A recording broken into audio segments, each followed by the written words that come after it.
龙屠户杀了那对夫妻。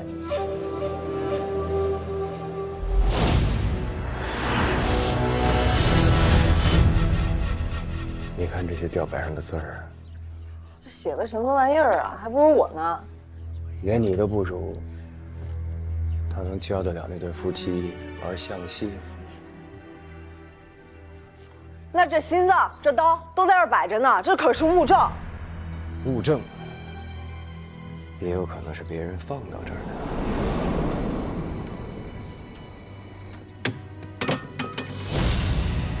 爹在哪儿啊？是逼他回到自宫的人。逼他回到子宫的人。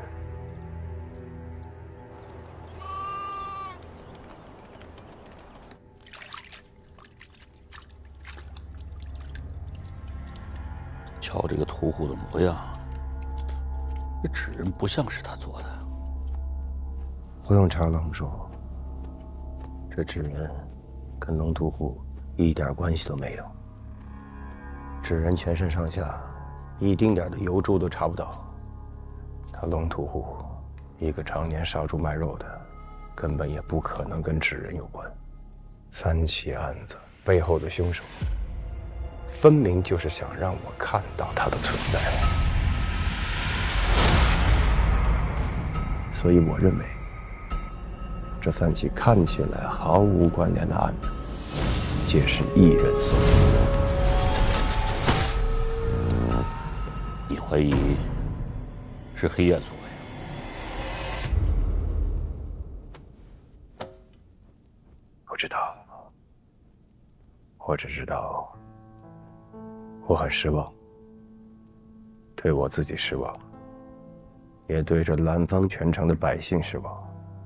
咱们用了这几年时间，在南方城里推行法度，为的就是要让全城百姓可以平平安安地活在这青天白日之下。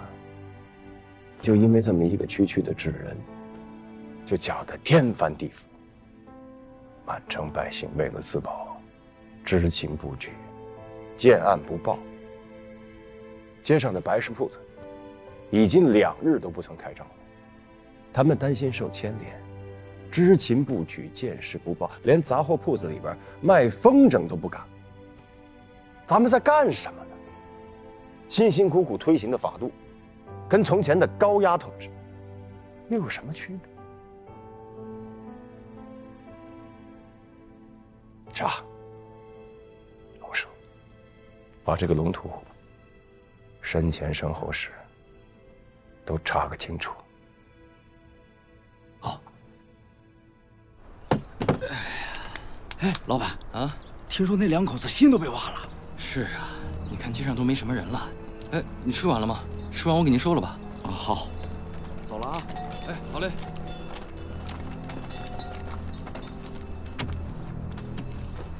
走去看。哎，写上面上面写什么呀？这什么告示啊？是啊。哎，上面写的什么呀？请全县的手艺人到县衙辅举破案，还有赏金。手艺人还能是还行啊？这是闻所未闻。这是什么民妇？还靠手艺人破案？为什么要做纸人呢？是啊。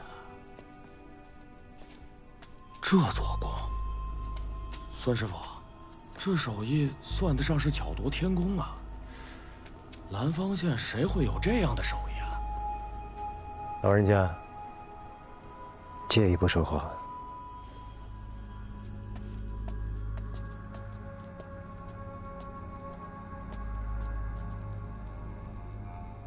各位，前厅领赏吧。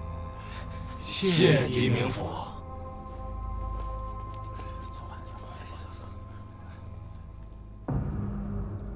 您知道这纸人是谁做的？明府，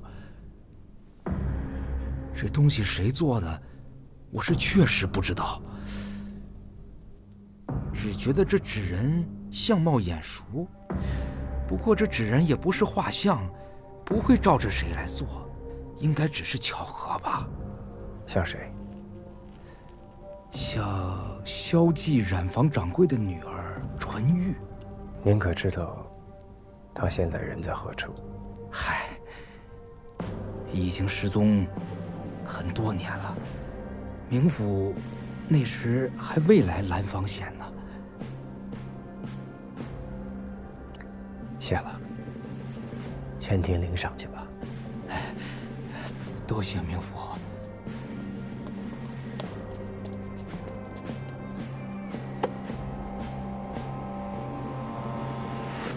纯玉。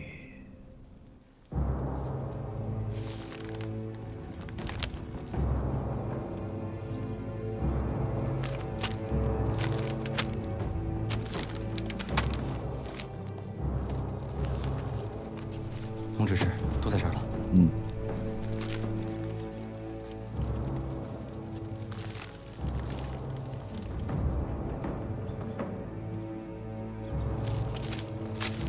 洪执事，您刚说要找龙屠户的案底，看看是不是此人。哦，正是。除累劫掠萧记染坊萧掌柜之女萧纯玉，证人是龙三龙屠户。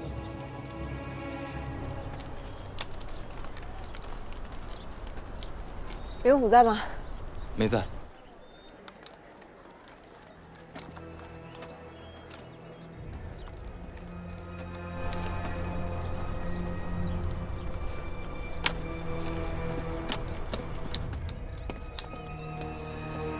哎，姑娘，我们要关门了。老板，这纸人儿你是哪儿来的？买的吗？这是我女儿做的。你女儿？老板，这个你认识吗？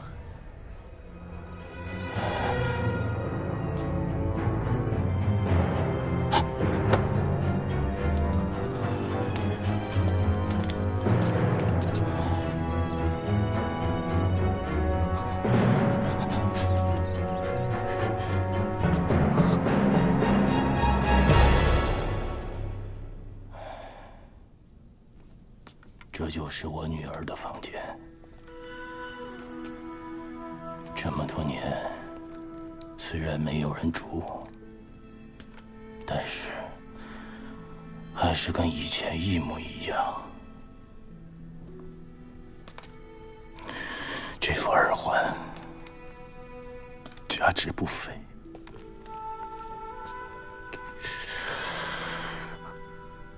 我老了。就这么一个女儿，我不传给她，传给谁呀？您最后一次见到这副耳环是何时何地啊？就是我女儿生前回家省亲的那个晚上。生前？啊，我记得您女儿是失踪啊。说是失踪了，只是还没有找到他的尸骨，实则早就被出雷那小子给杀了。那些年，染坊的生意不错，我就想着再多盘一个店铺，把程毅的买卖一起做了。春玉别出心裁，做了些纸人。他说把程毅穿到这些纸人的身上，大小样式一看便知，那生意就更好做了。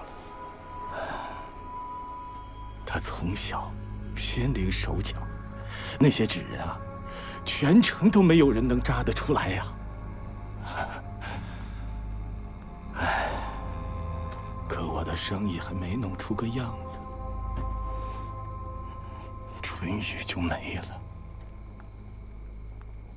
小掌柜，纯玉当年的事儿，您再给细说说呗。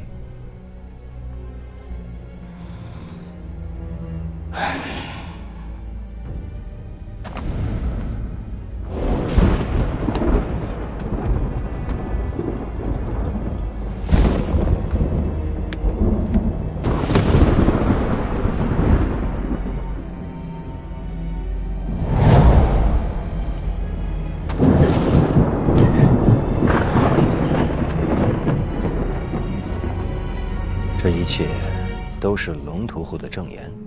直到现在，我也能记得清清楚楚。那楚磊明知道龙屠户能够看到这一切，为何还偏要选择在那时作案？哎呀，穷凶极恶之徒，哪里会有这些顾虑啊？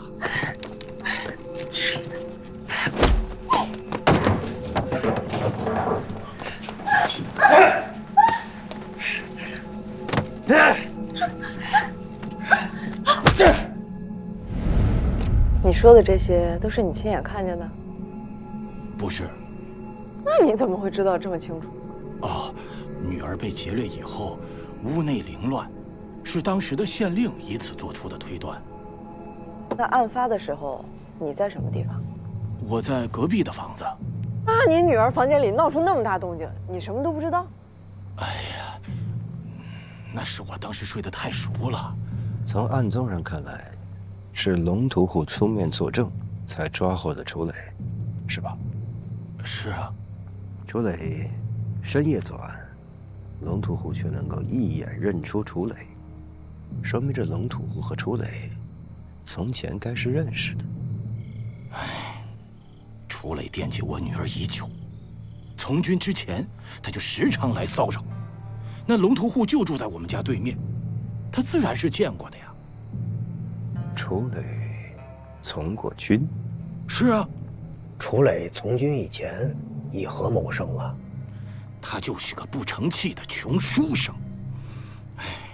一个书生突然从军，这是为何呀？我跟他说过，他要是能混出个样来，我就考虑把女儿嫁给他。放开我女儿！你给我滚！如果没有功名，就休想再见到我女儿。走，春雨，走啊，快走！你等我。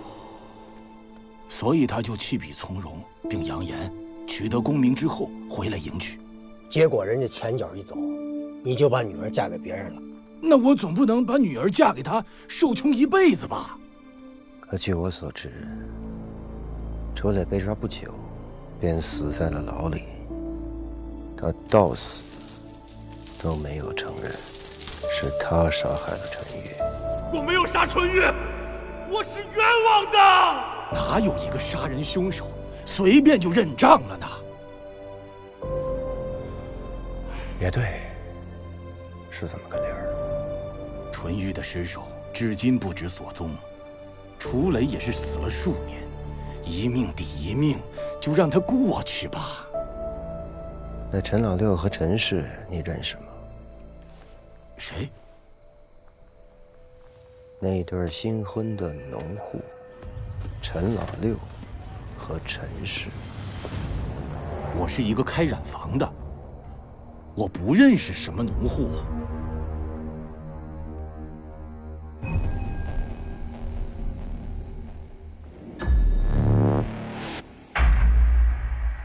打扰了。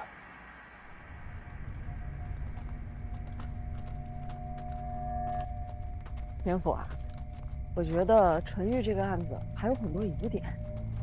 废话。目前只有陈玉能将所有案件串联起来。龙屠户是纯玉案的人证，那门父耳中挂着的是纯玉的耳坠，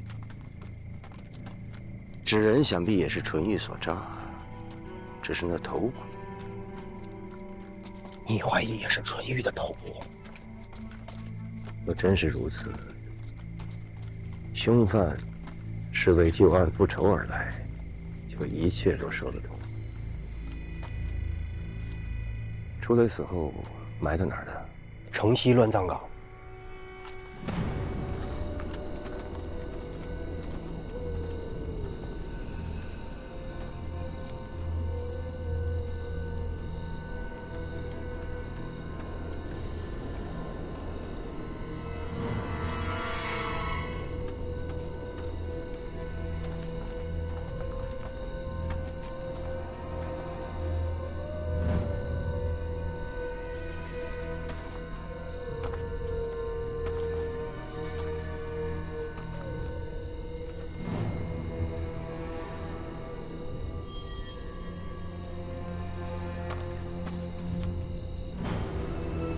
别找了，就算真找到他的墓碑，也不知道埋在那附近的究竟是不是他。10年了，我该想到的。当年他死的时候，是谁给他收的尸啊？卷宗上写的叫林帆。那你不早说，那我们直接去找林帆不就完了吗？还来什么乱葬岗啊？晦气！你也没问我呀。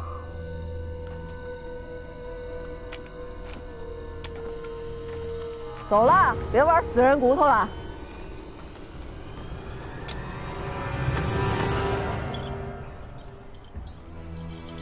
哎呀，这挖心掏肺、切命根子，你说是恶鬼干的，我都信呢。是啊，太可怜了。据说没有旁人动手，你像那龙屠户，他是自己动手，把自己给淹了。谁让他平日欺负那些姑娘？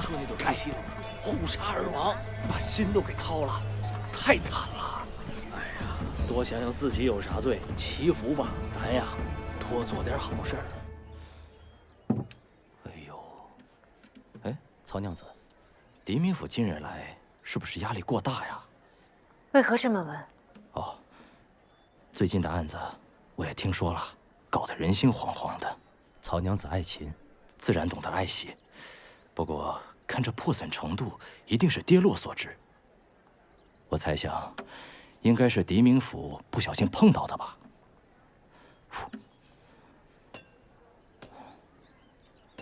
哦，曹娘子，那是我雇的一名石匠，我打算给我亡夫的坟前重立一座石碑。啊，曹娘子，夫人，哎，你怎么不在后边忙，跑这儿来做什么呀？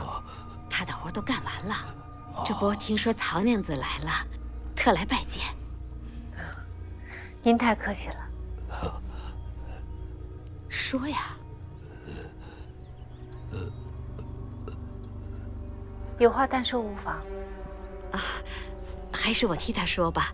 事情是这样的，他呀，听说冥府封了龙屠户的肉铺，他在龙屠户那里订了腊肠，一直未取。虽然说这龙屠户已经死了，但是想必与那腊肠没什么关系吧？他这个人呐，平时就好这口下酒，那腊肠花了他不少钱，实在是舍不得，所以想请曹娘子在狄明府面前说说好话，把腊肠给他。听说那上面都有木牌，写着姓名和地址。你叫什么？我回去替你转告冥府。林帆，我叫林帆。多谢曹娘子，那我先退下了。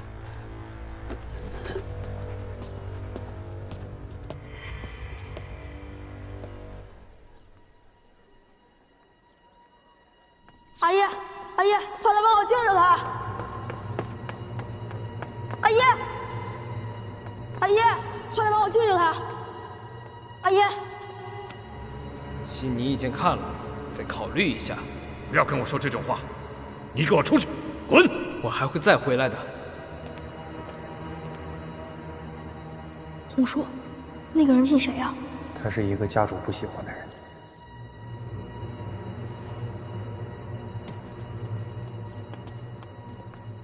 阿爷，我刚才救了一只小鸟，但是它好像受伤了。来，我看看。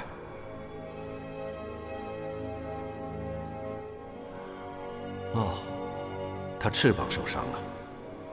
你去拿点药酒来。是。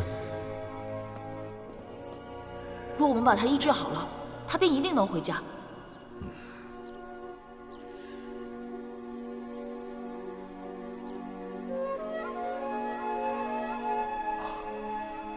你救的是一只云雀啊！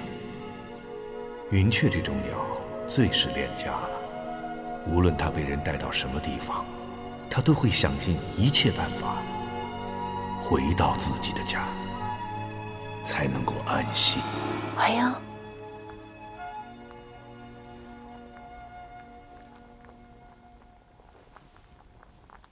你怎么了？我做了个梦，你怎么还不睡？我有个事情要向你转达一下。你最近都太忙，我怕明天见不着你。我今天去琴行修琴，碰到一个石匠，他让我跟你求个情。你说？他说，他想取回在龙图湖那儿订的腊肠，那腊肠花了他不少钱。这心疼，也是情理当中的。只是那石匠，他怎么了？欢迎。哎呀，你看，这是永辉县1年征兵的名帖，林帆给楚磊收尸的原因都在这儿。他们是同年入伍的士卒。林帆，我刚才说那个石匠，也叫林帆。他就是林帆。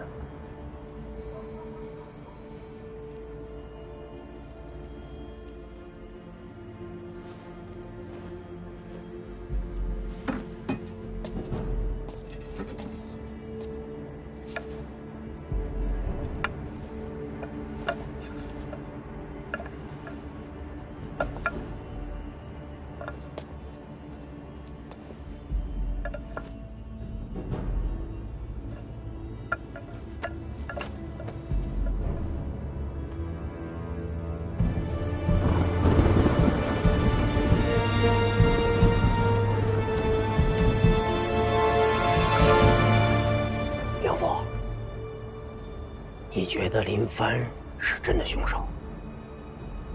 尚无定论。你说会不会，林帆因为同袍之谊，连杀3人呢？找个什么，把肉肠包起来吧。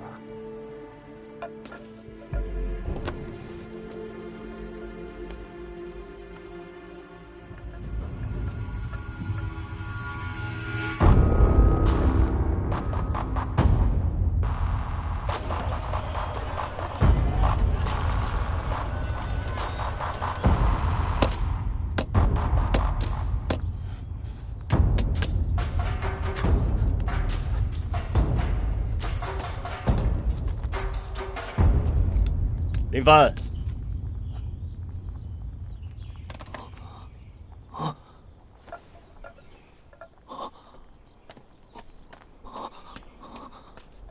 小的说了，通知一下，小的自行去取，哪敢劳烦明府亲自送来。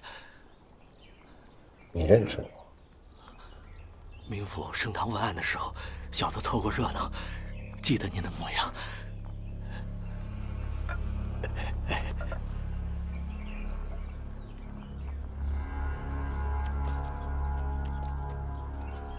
这都是你做的？啊，我做的。做石匠有年头了？5年了。师承何人？没有师承，自己琢磨的。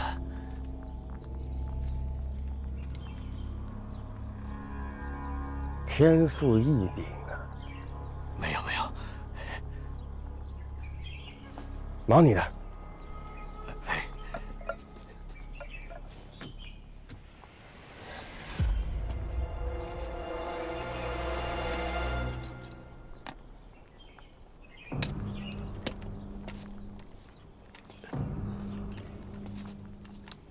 做石匠之前，以何谋生啊？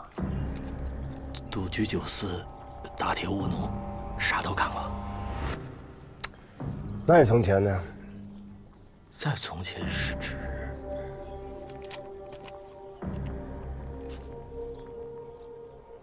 永徽元年。林帆给楚磊收尸的原因都在这儿。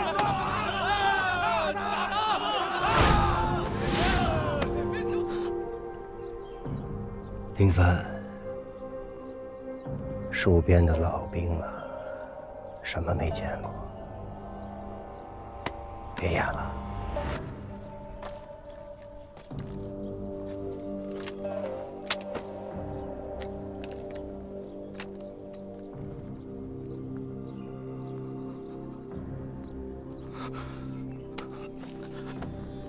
人是逃兵，命妇已识破，求命妇饶命。抬起头来，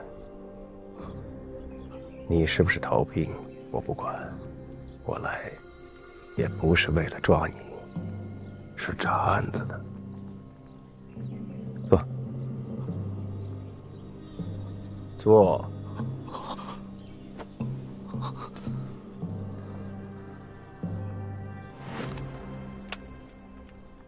说到这儿啊，你是逃兵，逃都逃了，何不隐姓埋名，远走他乡呢？明府，您是有所不知，继你上任之前，蓝方歹人横行，就连上任县衙都付之一炬了。而且这些歹人里面有历年的逃兵，我的真实姓名隐藏不住。也正是因为这个，他们才保全我，苟活下来。同袍之谊，算是吧。为了这同袍之谊，你才替人收尸。我原以为明府来，是因为我是逃兵，前来拿我。谁成想，是因为楚磊跟纯玉的案子。我连提都没提，你就知道我是为了纯玉一案而来。那不大街小巷都在传吗？那么，关于楚磊，你都知道些什么？虽然你说我跟他是同袍之谊，其实并没有那么熟。我替他收尸，也是属于道义。县衙被烧了，县衙里的卷宗还在，那上面记得清楚，你与楚磊同队同伙，出生入死的兄弟。你说你跟他不熟，骗鬼呢？这都10几年前的事了。你就算知道他的全部，难不成你能从这坟墓里面把他揪出来，再查案吗？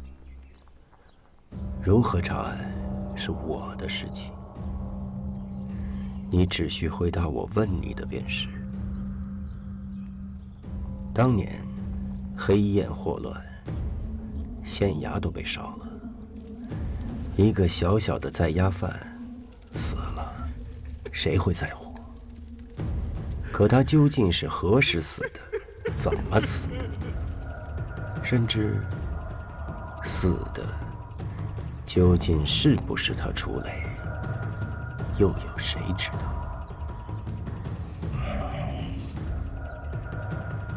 明府，就算你对之前的事情有疑惑，我真是百口莫辩。说吧，先从楚磊为什么当兵开始说起。楚磊，他亲口告诉我，他去参军，就是为了迎娶个功名，回来迎娶纯玉。还给我！其实，每个士兵都看得清清楚楚。像我们2个如此文弱的书生，根本就不配当兵。从军的每一天，我都是度日如年，每天受到侮辱，他们一样。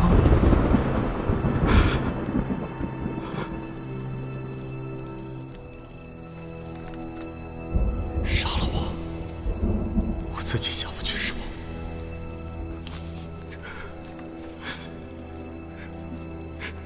你看，我用瓦片划过自己，疼，受不了。终有一天，我想到了逃跑。我知道，如果被抓，便会万劫不复。可是我完全不在乎，我心里只有屈辱。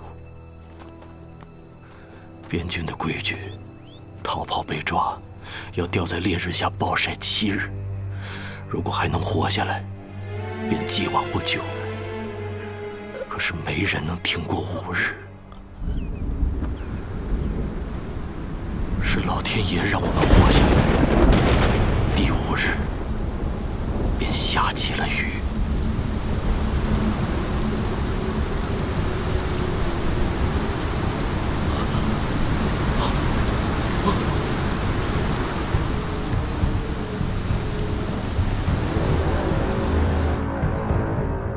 从那个时候起，一切都变了。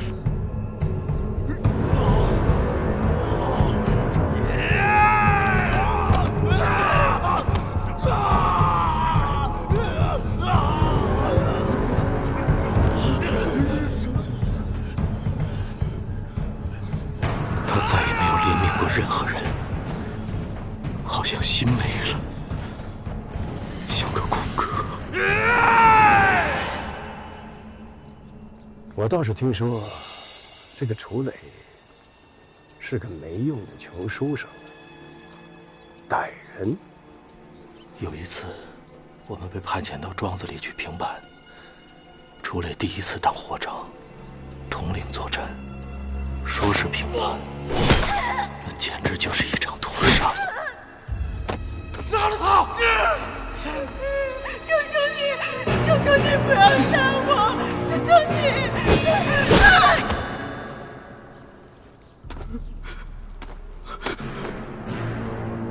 你不用管他们是谁，他们是草芥，不是人。楚磊已经杀红了眼，开始不择手段。从军之前，他的确是个存善之人。从军之后，狠绝异常。明府，你现在知道楚磊是个什么样的人了吧？如此滥杀无辜，就没人管吗？哎，军中的故事都会互相掩盖，这是规矩。这事儿都10几年了，你要是不信，就全当听了个故事吧。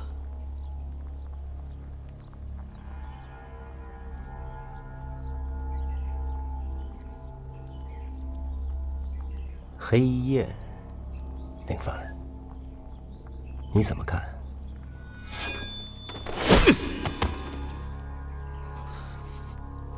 你可知道，南方的歹人恶霸都畏惧黑夜。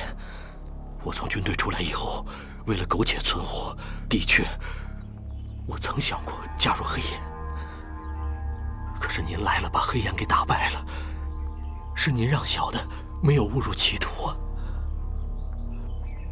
都打败了，你说我是把黑焰打败了，而不是剿灭，说明你知道，在你心中，黑焰还在吧？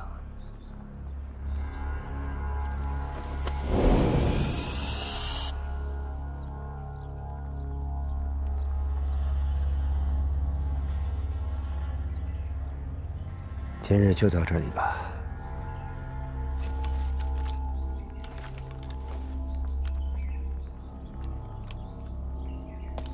我还会再来找你的。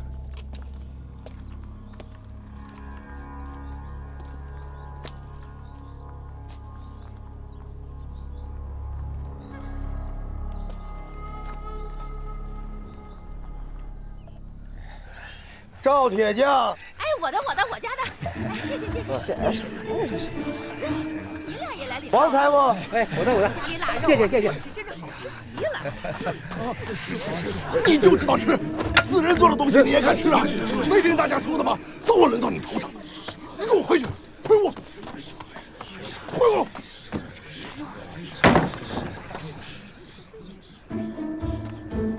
跟女人动手算什么男人？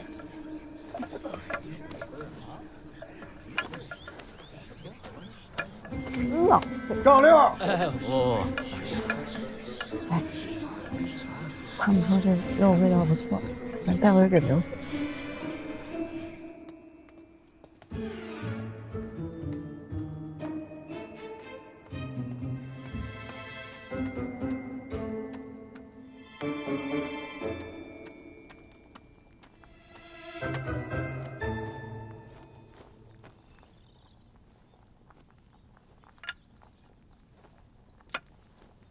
曹娘子，缝缝补补的事情就交给下人去干吧。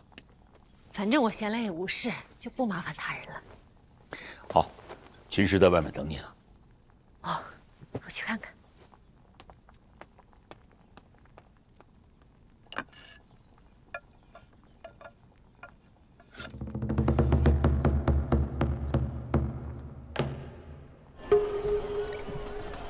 啊，曹娘子。琴修好了，哎，拿好。多谢。对了，我店里还有些俗物要整理，我就先行告退了。又来了啊！